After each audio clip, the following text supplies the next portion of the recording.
गिरफ्तार हुए हैं, जिनमें 4 लोगों की मौत हुई है। 2 दिन के लिए स्कूल कॉलेज बंद रखे गए हैं। लोगों से शांति में सहयोग की अपील की गई है।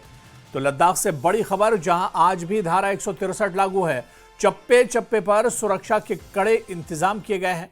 अब तक 50 लोगों की गिरफ्तारी हुई है और इसके अलावा जो हिंसा हुई थी उसमें 4 लोगों की मौत हुई थी। 2 दिन के लिए स्कूल कॉलेज बंद रखे गए हैं। लोगों से शांति में सहयोग की अपील की गई है। आपको बताते चलें कि 24 सितंबर को अचानक जो प्रोटेस्ट हो रहा था वो हिंसा में बदल गया था और लेह के अंदर बड़े पैमाने पर उत्पात मचा था, बड़े पैमाने पर हिंसा हुई थी, जिसमें लेह हिल काउंसिल के दफ्तर को आग लगा दी गई थी, बीजेपी दफ्तर को आग लगा दी गई थी, सीआरपीएफ की गाड़ी में आग लगा दी गई थी और यह हंगामा काफी ज्यादा बढ़ गया था। और अब लद्दाख में आज भी धारा 163 लागू है और इसके अलावा चप्पे चप्पे पर सुरक्षा के कड़े इंतजाम किए गए हैं। अब तक 50 लोगों की गिरफ्तारी हो गई है और इन लोगों से जांच पड़ताल की जाएगी, पूछताछ की जाएगी। हालांकि जो हिंसा हुई थी इसमें 4 लोगों की मौत हुई थी। 2 दिन के लिए स्कूल कॉलेज अभी बंद रहेंगे। लोगों से शांति में सहयोग की अपील की गई है। तो धारा 163 लागू है। लेह में अगर बात करें 2 दिन के लिए स्कूल कॉलेज भी एहतियातन बंद कर दिए गए हैं और आपको बताते चलें कि अब हालात धीरे धीरे पटरी पर लौट रहे हैं, क्योंकि हालात तो बेहतर हैं लेकिन कशीदगी कहीं ना कहीं, तनाव कहीं ना कहीं अभी भी एक तरह से बना हुआ है। अब तक 50 लोगों की गिरफ्तारी हुई है और 4 लोग इस हिंसा के शिकार हुए हैं, 4 लोगों की मौत हुई है। तो लोगों से शांति में सहयोग की लगातार अपील की जा रही है। लद्दाख में आज भी धारा 163 लागू है और चप्पे चप्पे पर सुरक्षा के कड़े इंतजाम किए गए हैं। तो 24 तारीख जिस तरह से लेह में हंगामा हुआ था, बड़े पैमाने पर एहतजाज किया गया था और यह एहतजाज पुरतशद्दुद हो गया था। उस 24 सितंबर की तस्वीरें भी हम आपको दिखा रहे हैं, किस तरह से लोग उग्र हो गए थे और उसके बाद काफ़ी ज़्यादा हंगामा हुआ था। और एक तस्वीर हम आज की भी दिखा रहे हैं जहां पर लगातार धारा 163 लागू है और इसके अलावा एहतियातन ये बड़ा कदम उठाया गया है।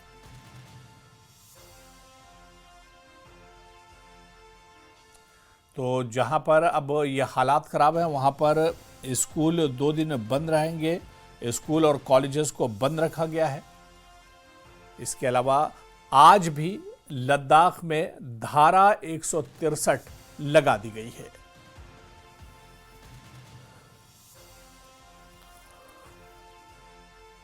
तो 2 दिन के लिए स्कूल कॉलेज बंद रहेंगे पूरे लद्दाख में।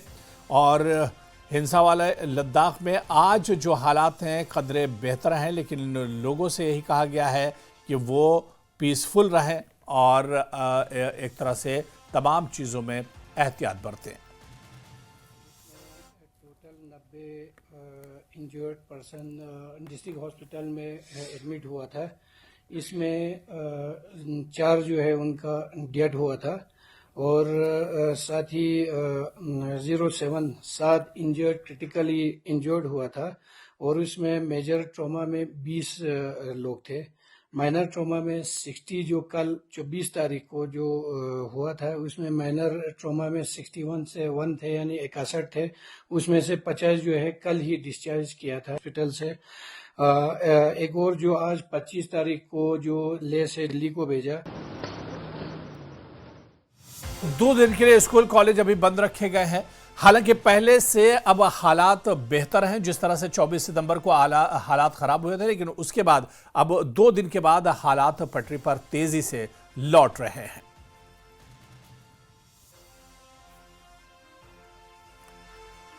उधर लद्दाख हिंसा में विदेशी कनेक्शन सामने आया है। सूत्रों का दावा है कि प्लानिंग से भड़काई गई थी हिंसा। 20 से ज्यादा नेपाली मौके पर मौजूद थे। अब तक 4 नेपाली नागरिक भी गिरफ्तार किए गए हैं। तो एक साजिश का कनेक्शन नजर आ रहा है कि लद्दाख में हिंसा में विदेशी कनेक्शन सामने आया है। और इसके अलावा आपको बता दें कि सूत्रों का दावा है कि प्लानिंग से ये पूरी हिंसा भड़काई गई है। 20 से ज्यादा नेपाली मौके पर मौजूद थे। अब तक 4 नेपाली नागरिक गिरफ्तार हुए हैं।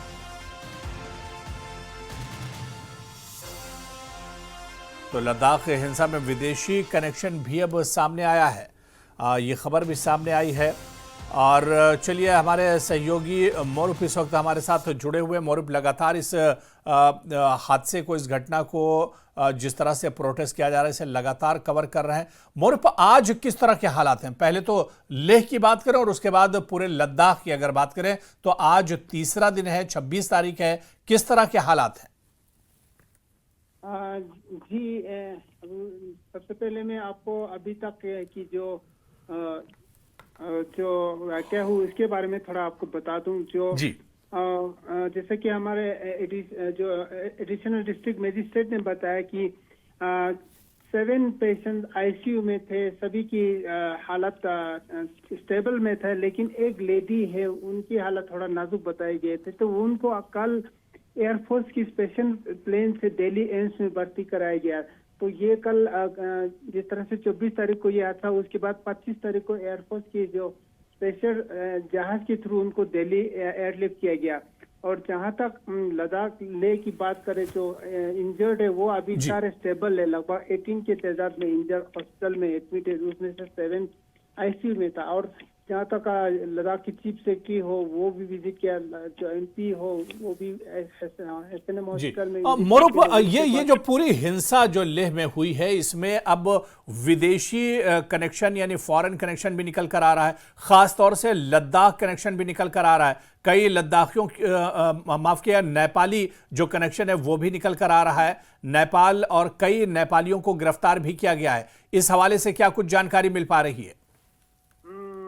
मैं आपको बता दूं, ये जांच का विषय रहा कि इसमें किसका इन्वॉल्वमेंट है या कौन इसमें शामिल है।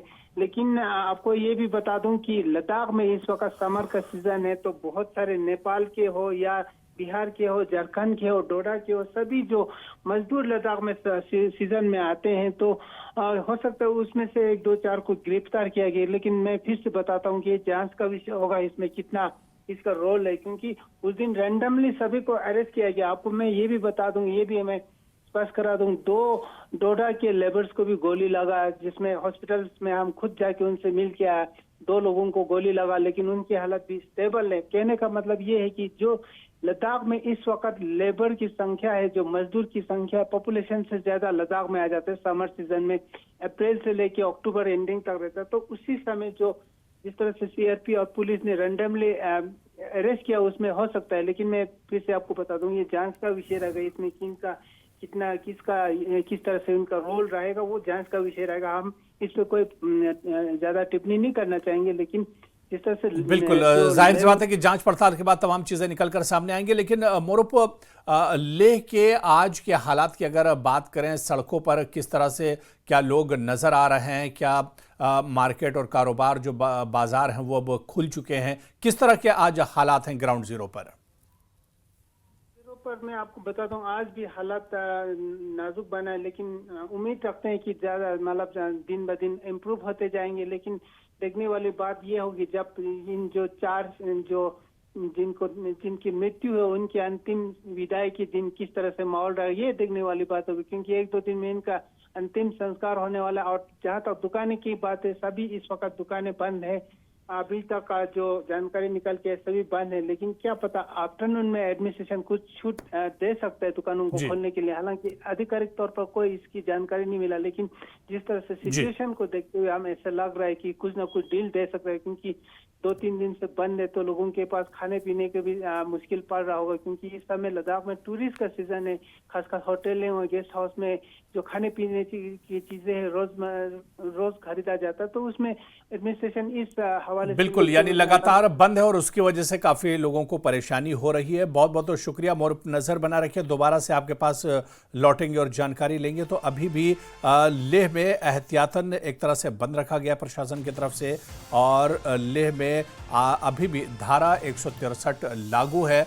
इस बीच 50 लोगों को गिरफ्तार किया गया, लेकिन सबसे बड़ी बात यह कि विदेशी कनेक्शन भी अब इस हिंसा में लेकर नजर आ रहा है। नेपाल कनेक्शन के चलते 4 नेपालियों को भी गिरफ्तार किया गया है।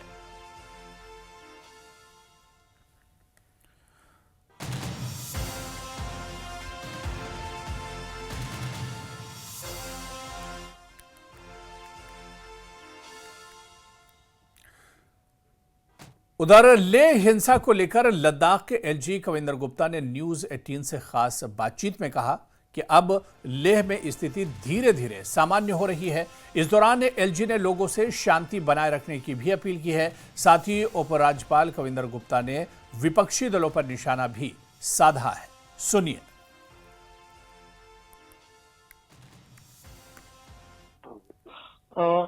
मेरे साथ जुड़े हैं इस वक्त LG Ladakh Kavinder Gupta. Sir, news 18 को वक्त देने के लिए आपका बहुत बहुत धन्यवाद। कविंदर जी, जो हालात बने हैं कल से और अगर आज दूसरा दिन है, कल जिस तरह की वायलेंस हुई है, आज के क्या हालात हैं और हालात को मामूल पर लाने के लिए एलजी एडमिनिस्ट्रेशन क्या कर रही है? देखिए, पूरा शांत माहौल है, पूरा शांत माहौल है और इसमें सभी डिप्लॉयमेंट की गई है, तो ये अनहोनी घटना ना होए, इसलिए हमारा ये प्रयास जारी है। तो आपकी जानकारी के लिए कि कोई भी इस प्रकार की घटना नहीं हुई है। तो कुछ लोग जो जख्मी थे उनको शिफ्ट भी किया जा रहा है। तो इन सभी विषयों पर काफी लोगों को डिस्चार्ज भी कर दिया गया है। तो मुझे लगता है कि हमने 163 जो लगा के रखी है, लोगों को कोई परेशानी नहीं रखी है। लोग कुछ भी कहीं जाना चाहें, लेकिन जो एक एहतियात रहती है कि 8 से 10 लोग इकट्ठे ना हो, इस तरह प्रकार की पूरी वो की गई है। सर, आज आपने मीटिंग भी ली थी, आज सुबह भी मीटिंग ली थी और शाम को भी मीटिंग ले रहे हैं, तो इस मीटिंग में क्या निर्देश दिए हैं आपने? और देखिए, सिक्योरिटी सिचुएशन को जानने के लिए सुबह भी बात हुई थी, उसमें भी सभी हमारे सुरक्षा बल, हमारी एडमिनिस्ट्रेशन वहां बैठी थी। शाम को भी एक बार फिर से आपस में बैठेंगे और किस प्रकार से आगे का जो कार्रवाई है वो करनी है, उसके बारे में कि किस प्रकार से लोगों को ठीक प्रकार से माहौल बने। ये ठीक है कि अभी लोगों को इकट्ठे होने पर और जुलूस निकालने पर बैन लगाया गया है, तो वो अभी जारी रहेगा। बाकी मैं लगता है कि सारी जो जानकारी उपलब्ध होगी उसके बाद ही आपको कुछ कह सकूंगा। सर, अगर हम कैजुअलिटीज की बात करें तो फिगर क्या है, ऑफिशियल फिगर क्या है इस टाइम, और इंजर्ड कितने हैं और कितने इंजर्ड को जो है जख्मी जो थे उनको उपचार के बाद वो किया गया, मतलब एक डिस्चार्ज किया गया? देखिए, अभी 5 बजे इसकी जानकारी नहीं है, लेकिन ये कहा गया था, पहले भी डायरेक्शन दी गई थी कि तो जो लोग हैं उनको कम से कम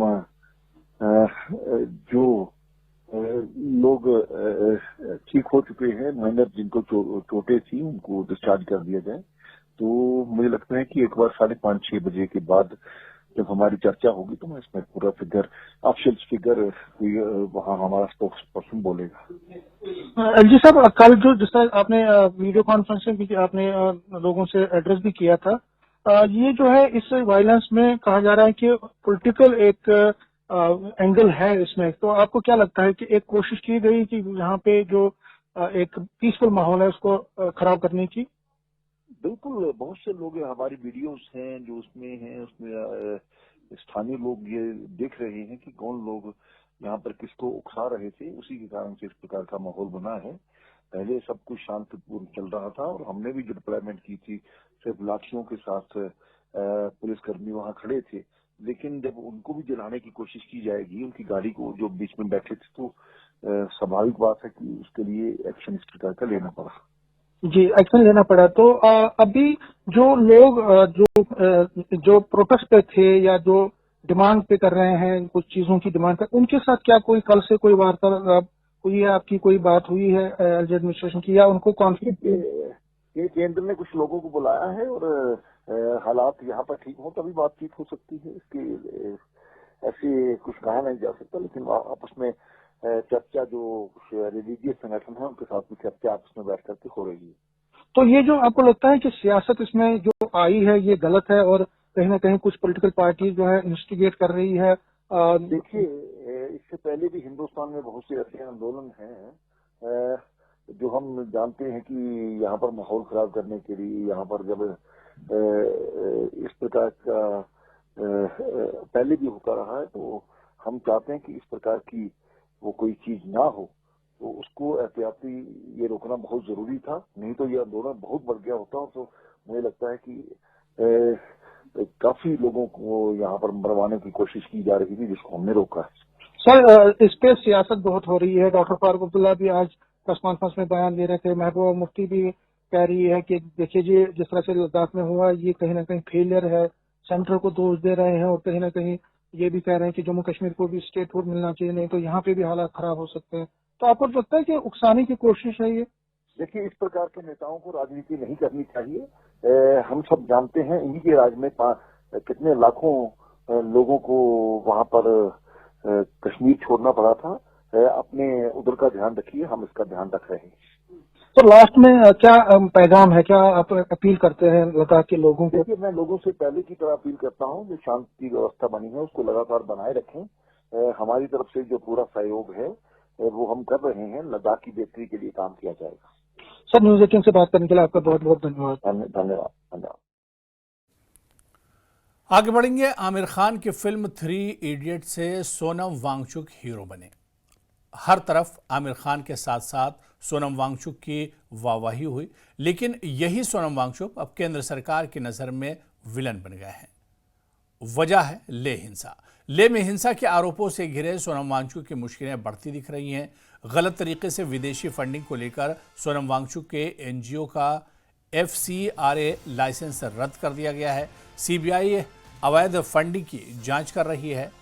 आरोप है कि सोनम वांगचुक के Himalayan institute of alternatives Ladakh यानी HIAL और दूसरे संस्थानों में विदेशी फंडिंग के नियमों का उल्लंघन हुआ है। करोड़ों रुपयों की हेराफेरी हुई है। जांच में पाया गया है कि HIAL ने विदेशी अनुदान के बिना FCRA रजिस्ट्रेशन के कई करोड़ रुपए हासिल किए और अपने खातों की पूरी जानकारी नहीं दी।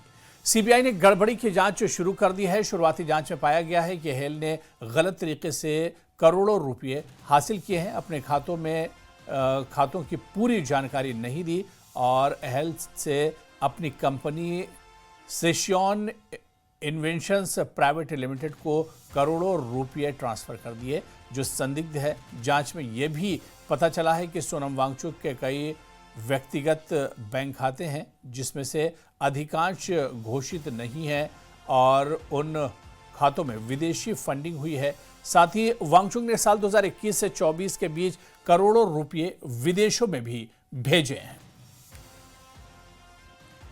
उन्होंने निशाना साधा और 1.5 महीना पहले हमें बताया गया कि आप पर एक FIR है, वो भी देशद्रोह का है।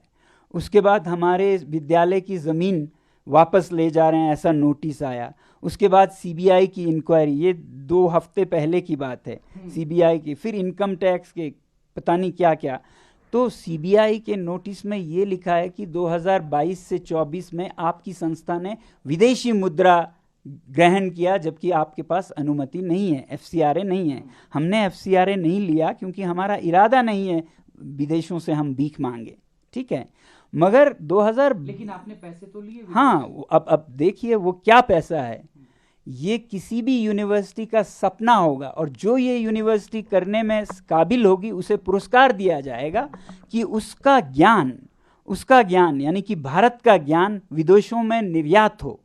तो हमारे जो पैसिव सोलर हीटेड बिल्डिंग्स है जो हमने लोगों के लिए, इंडियन आर्मी के लिए बनाए, वो अफगानिस्तान में ले जाना चाहते थे संयुक्त राष्ट्र संघ, यूनाइटेड नेशंस, और उन्होंने इसके लिए हमें फीस अदा की। उसी तरह हमारे आर्टिफिशियल ग्लेशियर्स को स्विट्ज़रलैंड की एक यूनिवर्सिटी और इटली के एक संस्था चाहते थे कि ये प्रोजेक्ट्स में प्रयोग किया जाए। उसके लिए हमें ज्ञान की दक्षिणा फीस अदा की। वो फीस बाज़ाब्ता टैक्स के साथ है। आप जब चंदा लेते हैं उस पर टैक्स नहीं लगता है। ये सर्विस एग्रीमेंट है जो आपकी एक क्या कहते हैं, इज्जतदार नॉलेज पार्टनर किसी और को नॉलेज सप्लाई करता है। तो इसको फॉरेन कंट्रीब्यूशन नहीं कहते हैं। वो भी समझ गए कि उन्होंने गलती से इसे फॉरेन कंट्रीब्यूशन माना, मगर बंद करने के बजाय अब वो 22 से 24 के बजाय 21-20 कहीं तो कुछ मिले ढूंढने लग गए। फिर हमारे जो छोटे बच्चों का विद्यालय है वहाँ चले गए, उससे मांगने लगे। ठीक है, मांगिए, आपको जो मिले ले लीजिए। सोनम वांगचुक ने कहा कि उन पर पीएसए लगाने की तैयारी की जा रही है ताकि 2 साल के लिए बिना जांच और बेल के जेल भेजा जा सके। मुझे बिल्कुल डर नहीं है, मैं इंतजार कर रहा हूं, मुझे गिरफ्तार कर सकते हैं। मुझे वैसे भी ऐसे खबरें आती गई बहुत अच्छे सूत्रों से कि आपके खिलाफ पब्लिक सेफ्टी एक्ट का केस बनाया जा रहा है ताकि आपको 2 साल के लिए बिना जांच के, बिना बेल के जेल भेजा जा सके। तो आपको डर है कि अब आपकी गिरफ्तारी? बिल्कुल डर नहीं है, मैं बिल्कुल इंतज़ार कर रहा हूं। बल्कि मैं ये सोचता हूं कि न्योता देंगे पुलिस को कि आए आपको गिरफ्तार? बिल्कुल देंगे, क्यों नहीं देंगे। जब वो चाहें हमें गिरफ्तार कर सकता है। मैं सोचता हूं कि मेरे जेल में होना देश को ज़्यादा जगाएगा मेरे बाहर होने से, क्योंकि देश नज़ारा देखेगा। जो आदमी देश विदेश से भारत के लिए मैग्सेसे से लेके रोलेक्स अवार्ड से लेके 30 पुरस्कार लाता है, 8 तो यूनिवर्सिटीज़ के ऑनररी डॉक्टरेट्स लाता है, देश का नाम ऊंचा करता है, यहाँ के ज्ञान को निर्यात करता है और चीन जैसे देशों के खिलाफ बायकॉट चाइनीज़ प्रोडक्ट्स का मुहिम चलाता है, जो आगे ले जाके सरकार भी उसे आगे बढ़ाती है। उसी आदमी को हम आज ऐसे दोषों में जेल डाल रहे हैं। ये नज़ारा जब वो देखेंगे तब वो समझेंगे कि आज देश कैसे चल रहा है। तो इसलिए मैं सोचता हूँ मेरी देश सेवा की यही एक आखिरी कड़ी रह गई है।